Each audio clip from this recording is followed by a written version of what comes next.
Bonjour à tous. On poursuit nos révisions avec cette séance 9, construire d'autres outils de révision. Objectif, maîtriser les 7 familles, c'est-à-dire les registres, les verbes, le lexique, etc. Compétence, acquérir les outils d'analyse. Pour cela, tu vas avoir besoin de ta fiche méthode, les 7 familles de procédés utilisés en français pour analyser un texte. Tu vas aussi avoir besoin de ce que je vais t'envoyer par mail et aussi sur le Discord et aussi sur Illico. Tu vas aussi avoir besoin du modèle de carte. Car aujourd'hui, tu vas construire ton jeu de cette famille. Alors, comment allons-nous procéder? Eh bien, tu vas t'aider, tu vas imprimer. Donc, c'est ce modèle que je t'ai envoyé. Si tu n'as pas d'imprimante, ce n'est pas grave. Tu peux très bien aussi le faire à la main sur des feuilles blanches. Tu peux très bien tracer tes rectangles pour construire tes cartes. Alors, par exemple, celui-ci, nous avons le R, ici, c'est le registre. Nous avons cette famille registre. Cette famille registre, donc, va être composée de 7 éléments. 7 éléments que tu retrouves ici dans ta fiche méthode. Par exemple, nous avons le registre comique. Nous avons le registre lyrique. Et donc, tu construis ainsi tes jeux de cartes. Donc, par exemple, ici, j'ai la carte lyrique. J'ai la carte ici, élégiaque. Tu peux tout à fait décorer tes cartes et en faire de jolies cartes. Comme tu vois, je ne suis pas forcément extrêmement bonne en dessin, mais tu peux tout à fait agrémenter tes cartes de petits dessins, de couleurs, afin de les rendre bien plus agréables pour jouer. Afin de t'aider, si tu ne te rappelles pas de tous les éléments de chaque famille, tu peux écrire tout en bas les différents registres afin de te les rappeler lorsque tu vas jouer. Parce que l'objectif, c'est en effet d'avoir donc tes 7 familles de construites et d'y jouer avec les personnes qui te sont proches dans ce confinement. Tu peux aussi jouer toute seule ou tout seul, évidemment.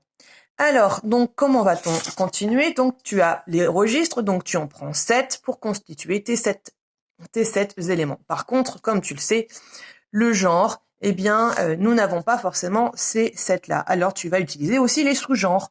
Par exemple, la poésie, le théâtre. Le théâtre, tu peux choisir de développer aussi tragédie, de développer aussi comédie.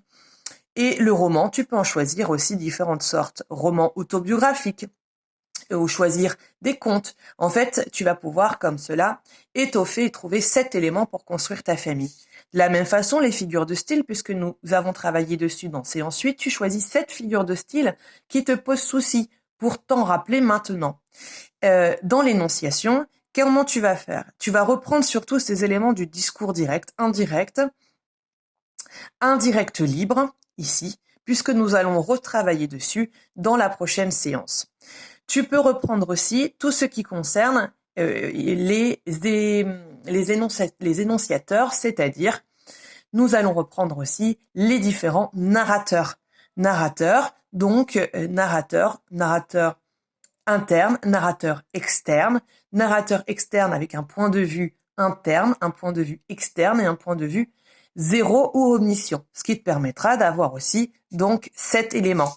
Ensuite, dans les verbes, puisque nous avons travaillé dans les verbes aussi dans les séances précédentes, tu vas pouvoir identifier les différentes valeurs, choisir donc différentes valeurs, par exemple l'impératif, le subjonctif, dans les modes personnels, non personnels ou les temps. Ça, c'est toi qui choisis un petit peu comment tu veux le construire.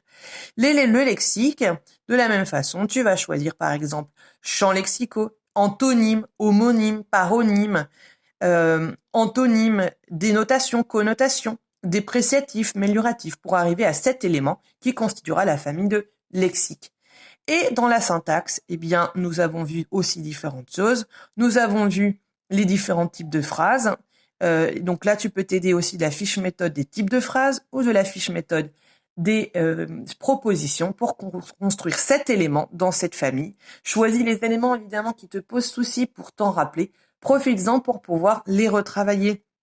Donc par exemple, nous pouvons trouver dans cette syntaxe, phrase simple, phrase complexe, proposition subordonnée, complétive, conjonctive, interrogatif direct,